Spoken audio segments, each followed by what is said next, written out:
আসসালামু আলাইকুম, welcome to Bangladesh film Barishal YouTube channel থেকে। হ্যালো গাইস, আমি বাইজিত আছি আপনাদের সঙ্গে। এখন কথা বলবো শাকিব খানের তুফান ছবি নিয়ে, এবং কি শাকিব খানকে মানুষ যে শুধু তাকে ইচ্ছাকৃতভাবে যে ব্যবহার করে তার কাছ থেকে সুবিধা নিচ্ছে, সে বিষয়ে কথা বলবো। বলার আগে আমার ভিডিওটা যারা নতুন দেখতে আছেন তারা আমার ভিডিওটাকে লাইক কমেন্ট শেয়ার করবেন, আর যারা নতুন দেখতে আছেন তারা আমার ভিডিওটা সাবস্ক্রাইব করবেন। আর যারা সাবস্ক্রাইব করেছেন তাদেরকে সবাইকে ধন্যবাদ। ভিডিওটা একটু ধৈর্য সহকারে দেখেন। ভিডিওটা হালকা একটু বড় হতে পারে, ৮-১০ মিনিট হতে পারে, ঠিক আছে? ৮-১০ মিনিটের মধ্যে শেষ করে দেবো। মানে আমি কথা বলবো, প্রথমে বলবো সাকিব ইয়ানদের নিয়ে। সাকিব ইয়ানরা কি সত্যি আসলে কি অশিক্ষিত, না এরা আসলে এদের মাথায় বুদ্ধি কম, না এরা যদি শিক্ষিত হয়, কিন্তু আমার মনে হয় যে এদের আসলে ওই ধরনের তেমন কোনো আসলে একটা জ্ঞান নাই। সবাই কথা বলছি না, কিছু অধিকাংশ এইরকম জ্ঞান নাই এইরকম। মনে হয় যে জ্ঞান নাই বা অশিক্ষিত, যে যেটা বলে ওইটি ওদের কাছে ওইটি। আমি নিজেই একজন সাকিবিয়ান, তারপর আমি বলছি আমি নিজে একদম সত্যি বলছি, আমি সাতটা সাকিবিয়ান। প্রয়োজনে আপনারা আমার ভিডিওটা যারা দেখবেন তারা আমার চ্যানেলটা সবাই গাইডে দেখেন, ঠিক আছে? আমি সাকিব খানকে নিয়ে কতটি ভিডিও বানাইছি আর অন্য দিনে কটা ভিডিও বানাইছি, তাইলে আপনারা প্রাইজ জানবেন যে আমি সাকিবিয়ান না অন্য অন্য কিছু, ঠিক আছে? দেখেন, সাকিবিয়ানদের আসলে অশিক্ষিত বললাম কেন, বা সাকিবিয়ানদের যে আসলে আমি এই কথাটা বলিনি বা আমি বলতেও চাই না। মানে যারা আসলে যে সাকিবিয়ানরাই যাদের সুশীল দাবি করে, তারা কিন্তু সাকিবিয়ানদের সবসময় আমাদের আর কি সবসময় অশিক্ষিত বলে। আসলে তারা যে অশিক্ষিত বলে, আমি এতদিন সবসময় ই করতে পারতাম না। আমার কথা হয়েছে যে ঠিক আছে, তারা একটা লোকের ভালোবাসতেই পারে, একটা লোকের ছবি দেখতেই পারে, আর আমরা যাদের ভালোবাসি বা আমার যাদের পছন্দ আমি তার ছবি দেখতেই পারি, ঠিক আছে? কিন্তু আসলে যে তারা যে বলে তাদের কথার মধ্যে অনেক লজিক আছে, ঠিক আছে? লজিকটা দেখেন, এই শাকিব খানকে কিন্তু সবাই মনে করেন যে ব্যবহার করতে আছে, তার স্টারডমের কারণে। তার বড় একটা ফ্যান পেজ আছে, ঠিক আছে? সে যে ছবি করে, নর্মাল একটা ছবি করলো, সেই ছবিটাও কিন্তু সুপার ডুপার হিট হয়ে যায়, বাম্পার হিট হয়ে যায়। আহ, কিন্তু এই শাকিব খানকে শুধু তারা কিন্তু শুধু এই একটা কারণে শুধু ব্যবহার করতেছে, ছোট পর্দার লোকেরা। ছোট পর্দার লোকের কথা বলি, বা যে কোনো পরিচালক বলি, বা যে কোনো প্রযোজক বলি, তাকে নিয়ে যখনই যে ছবি বানায় তাকে নিয়ে মাতামাতি করে করায় আমরা করি। কেন ভাই, তাকে নিয়ে আমরা কেন মাতামাতি করতে যাবো? শাকিব খান আছে, শাকিব খানকে নিয়েই আমরা মাতামাতি করি। আমাদের তো এইটা হওয়া উচিত, ঠিক না? আজকে মনে করেন আপনি রায়ান রাফি তাকে ছবি নিয়ে তাকে ছবিতে নিল না, আপনি রায়ান রাফির নামে দোষ দোষ বললেন, নয়তো রায়ান রাফি একটা দোষ বলছে সেই কারণে আপনি দোষ বলছেন। যখন আবার রায়ান রাফি তার ছবিতে থাকবে না, যখন আবার কি দোষ বলবে, তখন আপনি তার মনে করেন যে আবার কি বদনাম করা শুরু করে দেবেন। আবার যখন সাকিব খানকে নেবে তখন আপনারা আবার সুনাম করবেন। তাহলে আপনারা অশিক্ষিত না? যে রায়হান রাফি বললো, যে শাকিব খানের কথা বললো যে আপনার চেয়ার থাকবে না, চেয়ার লড়ে যাবে, হাঙ্গুই যাবে, সেই রায়হান রাফি এখন ইন্টারভিউতে বলে আমি কোনো সময় সাকিব ভাইকে নিয়ে কোনো সময় কোনো বাজে মন্তব্য করিনি। যা বলার এটা নিশু বলছে, ঠিক আছে? নিশু বলেনি, বলছে যে নিশু ভাই বলছে, হ্যাঁ, এই ধরনের একটা কথা বলছে। নিশু ভাই জড়াইছে, মাইনে নিলাম নিশু বলছে, নিশুর দোষ আছে, নিশু অবশ্যই দোষ করছে। এমন কি রায়হান রাফি তো দোষ করছে, চেয়ার থাকবে না, হাং থাকবে না, দেখা যাবে। আমি মাদ্রাসার ছাত্র, পলিটিক্স কিন্তু আমি আমি খুব ভালো করে জানি, আমি ম্যাচে থাকছি, এটা করছি সেটা করছি, ঠিক আছে? হোস্টেলে থেকে লেখাপড়া করছে, এই ধরনের অনেক কথাবার্তা বলছে, ঠিক না? যে সে পলিটিক্স জানে, মানে তার কি আহ, সে এখানেই আহ, তাই এখানেই তো বোঝা যায় যে সে শাকিব খানকে আসলে কি হিসেবে তখন ব্যবহার করছে। এখন যেরকম ইকবালকে মনে করেন থ্রেড দিয়ে কথা বলছে, শাকিব খানকেও কিন্তু সেই জাস্ট ওই রকমই থ্রেড দিয়ে কথা বলছিল। আপনি আপনার ফ্যানদের মানা করেন, এটা করেন সেটা করেন। ফ্যানদের কেন ওই কথা কেন সে বলতে যাবে? আবার চেয়ার থাকবে না, এটা থাকবে না, সেটা থাকবে না, চেয়ার সরিয়ে যাইবে, ঠিক আছে?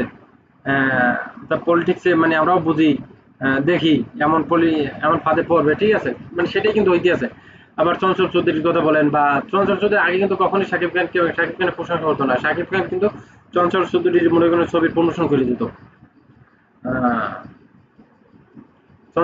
চঞ্চল চৌধুরী শাকিব খানকে টেক্সট করতো, পরে শাকিব খান প্রমোশন করে দিত। আয়নাবাজির খেলে দিছে, ঈদ খেলে দিছে, ওই দেবীর খেলে দিছে, আরো অন্যান্য ছবির খেলেও দিছে, ঠিক এটা? দেখতেছি সেটা বড় কথা না, কারণ শাকিব খানের মন অনেক বড়, বা উদার মনের মানুষ, এই কারণে দিয়েছে। আবার এই আরফিন শুভর কথা বলি, আরফিন শুভ কিন্তু মনে করেন যে শাকিব খানকে নিয়ে অনেক সময় অনেক বাজে মন্তব্য করেছে। মাত্র তার একটা ছবি হিট হওয়ার কারণেই ছুঁয়ে দিল মন, তখন থেকে মানে কি সে পায়ে তার মাটি পা বুঝে মাটিতে পড়ে না, অথচ তার শাকিব খানকে ধরতে আরো আরো আরো হাজারবার জন্ম নেওয়া লাগবে। তখনও মনে করেন যে শাকিব খানকে তুচ্ছ তাচ্ছিল্য করে এটা আকিম কথা কথা বলতো, ঠিক আছে, এবং কি তার ছবি দেখেন কতগুলো ফলো। আমার জানা মতে তার দুইটা ছবি হিট হয়েছে, এক সুইট লেমন আর একটা ঢাকা অ্যাটাক, ঠিক আছে। ঢাকা অ্যাটাকের পর তো আরো মনে করেন যে হ্যাডাম বাইরে গেল। তারপর শাকিব খানকে নিয়ে মনে করেন ওই দিন বডি মুডি বানাইয়া মনে করেন শাকিব খানকে নিয়ে আরো উল্টো পুল্টো কথা বললো। এখন আসছে সে শাকিব খানের পাও ধরতে, আসলে এটা তো পাও ধরতে আসে নাই, আসলে তার উদ্দেশ্য হাসিল করতে আসছে, সে একজন সুবিধাবাদী। এটা আপনাদের বুঝতে হবে সাকিবিয়ানরা, এটা আপনাদের আগে বুঝতে হবে আপনারা কাকে প্রশংসা করবেন। মানে একটা পোস্ট দেখলাম রাজা বাসা এক জায়গায় এটা আবার গিয়া বাদশা হইলে এটা রাজা হইলে আবার কোন করে ও তো এখন পর্যন্ত স্টারই হইতেন না যে যে লোক 2010 সালে আইছে জাগো ছবি দিয়া, আজকে 2024 সাল, 14 বছর 15 বছর চলে, বছর বছর হিসাব করলে 15 বছর চলে,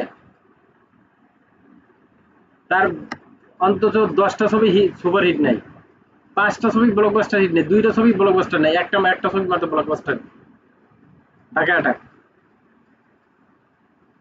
ব্লকবাস্টারের জন্য সুপার হিট, মানে ঢাকা অ্যাটাক করতে অনেক টাকা লাগছে, 4 কোটি টাকা কত কোটি টাকা লাগছে, সেখানে 7 কোটি টাকা ইনকাম করছে, ওটা ব্লকবাস্টার হয় নাই, সুপার হিট হয়েছে।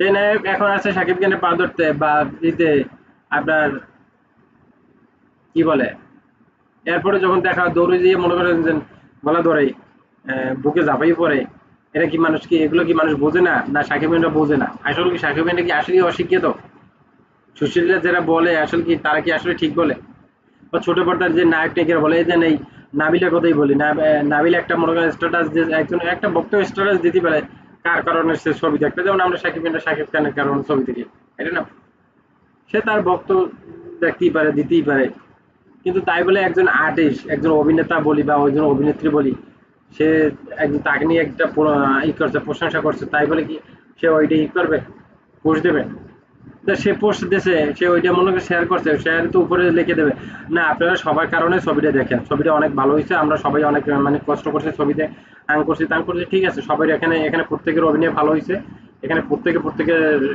সাথে একে অপরের সাথে জড়িত, ঠিক আছে, সবাই যদি সহযোগিতা না করতো এত সুন্দর একটা ছবি পাইতেন না আপনারা, ঠিক আছে, এই কারণে আপনাদের সবার কারণে ছবিটা দেখা উচিত, আমার আর সঞ্চালবের কারণে না, ঠিক আছে, সবাই কারণে আপনারা দেখুন ছবিটা, একজন আর্টিস্টের কথাবার্তা থাকবে এইরকম, কিন্তু কথা বললো কি রকম গাঁজাখরের মতো। আর একটা উনি মানে বারবারই ওনারা একটা মানে কোশ্চেন করে যখনই উনি সাক্ষাৎকার দিতে যায়, আপনি অনেক বছর পর ব্রেক নিয়ে একটা ছবি দিলেন, আমি একটা মানে স্ক্রিপ্ট খুঁজছিলাম, আসলে তো ওর কাছে কেউ যায় না, আমার মনে হয় না যে ওনার কাছে কেউ যায় মানে নিয়ে ছবি করার জন্য যে আপনি একটা ছবি করেন, ঠিক আছে, উনি তো ওই ধরনের কোনো নায়িকা না, একটা ছবি চঞ্চলের করছে কোনো রকম হিট হয়ে গেছে, হ্যাঁ, উনি একদম সেই, তাই বলে কি উনি কোনো ভালো অভিনেতা বা অভিনেত্রী। আবার অনেক সাকিবিনরা বলে যে নাবিলের সাথে সাকিবিনের একটা জুটেছে, আরে বেটা তো তো তো রুচিই নেই, কার লাগে কারে কারে বেটা, ও এখন পর্যন্ত কোনো নায়িকা হইছে, নায়িকা নয় এখন পর্যন্ত কোনো জাতের মধ্যে পড়ে,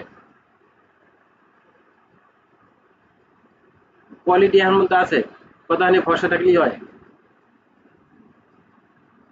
এর মধ্যে অভিনয় তো বোঝে না। আবার এই যে রায়ন রাফি, এই এই তুফান ছবিটা কিন্তু নকল, অনেক সিন হয়তো ভাষাগুলো নকল না, আপনারা বলবেন ঠিক আছে মানছি ভাষাগুলো নকল না, গল্পের গল্পগুলো নকল না, আপনার ওই যে সিনারি গুলো ওইগুলো কিন্তু নকল,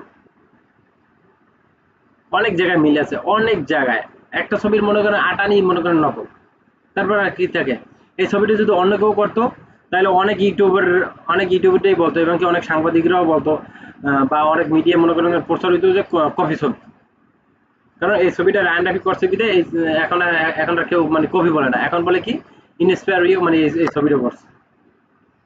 রায়ন রাফি তো ছবি করার আগে বলে দিচ্ছে যে আমি ছবির মতো ছবির মতো ছবি করতে চায়, এটা দ্বারা সে কি বুঝেছে মানে ওই মানের সে একটা ছবি করতে চায়, ঠিক না, তার মানে কি সে কপি করবে, এই ছবিটা তো সে কপি করছে, এই ছবিটা যদি হেমন্ত সাহেব করতো বা পুরনো কোনো ডিরেক্টররা করতো বা অন্য যে কোনো ডিরেক্টর করতো, তাইলে এটাকে মানে এটাকে নিয়ে সমালোচনা করা শুরু হয়ে যেত। শাকিব খান এখনো মনে করেন যে এটা করতে পারলাম না, সেটা করতে পারলাম না, এই বসে এইসব কপি ছবি করে। অত শাকিব খান কি কপি ছবি করে? শাকিব খানের যেগুলি স্ক্রিপ্ট দিতে বলে, যে শর্ট দিতে বলে, সে কি করে সেগুলি যায়। ঠিক আছে, একজন ডিরেক্টর কে সে কিরকম ছবি করবে না করবে ওটা হচ্ছে একজন ডিরেক্টরের বিষয়। সে কপি করবে না কপি শট দেবে না কি শট দেবে, এটা হচ্ছে তার বিষয়। একজন আর্টিস্ট সে অভিনয় করবে, তার কাজ হচ্ছে অভিনয় করা। তাকে যেই রকম শট দিতে বলবে সে সেই রকম শট দেবে, যেই রকম শুট পরাবে শুট টাই পরাবে সেই রকম, লঙ্গি পরাইলে লঙ্গি পরাবে, এটা না। এখানে তো আর্টিস্টের কোনো দোষ নেই। এই জিনিসগুলো আগে বুঝতে হবে, সাকিব খানদের আগে বুঝতে হবে। তারপর কি আপনারা মানে ই করবেন, কারে মাথায় তুললে নাচবেন, কারে নিয়ে ভিডিও বানাইবেন না বানাইবেন, ঠিক আছে, কার প্রশংসা করবেন, আজকে যার প্রশংসা করছেন কালকে আবার কি তার আপনার মনে করেন যে তাকে আবার কি আপনার পাশেই নামাইতে হবে, এইরকম যাতে না হয়। ঠিক আছে, এইরকম যাতে না হয় সেই বিষয়টা মাথায় রেখে আপনারা কাজ করবেন।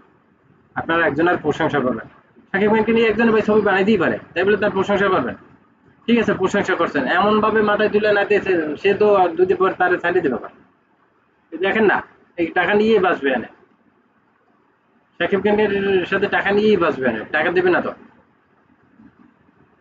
আবার কি এত বড় একটা একটা আয়োজন করছে, তারা কোনো কাউকে কোনো দাওয়াত দিয়েছে? মিশরের দাওয়াত দিয়েছে? মিশর তো এই ছবিতে অভিনয় করছে, মিশরের দাওয়াত দিচ্ছে?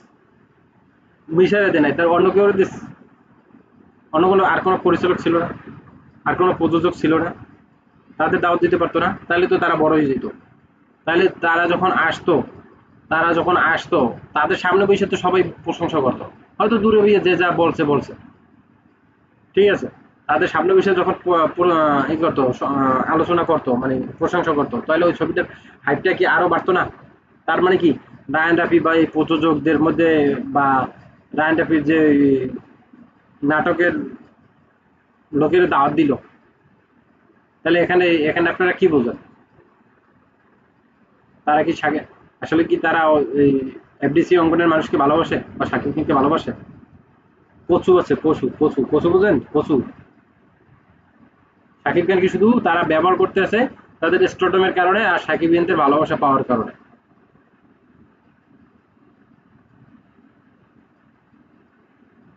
যাই বন্ধুরা, আজ এই পর্যন্তই। এখন আপনারা বোঝেন, আপনারা সিদ্ধান্ত নেবেন আসলে কারে ভালোবাসবেন, কার মাথায় তুলে নাচবেন না নাচবেন, সেটা হচ্ছে এখন তো আপনাদের বিষয়। আমার যেটা বলার আমি সেটাই বললাম। ভালো থাকবেন, আল্লাহ হাফেজ, আসসালামু আলাইকুম।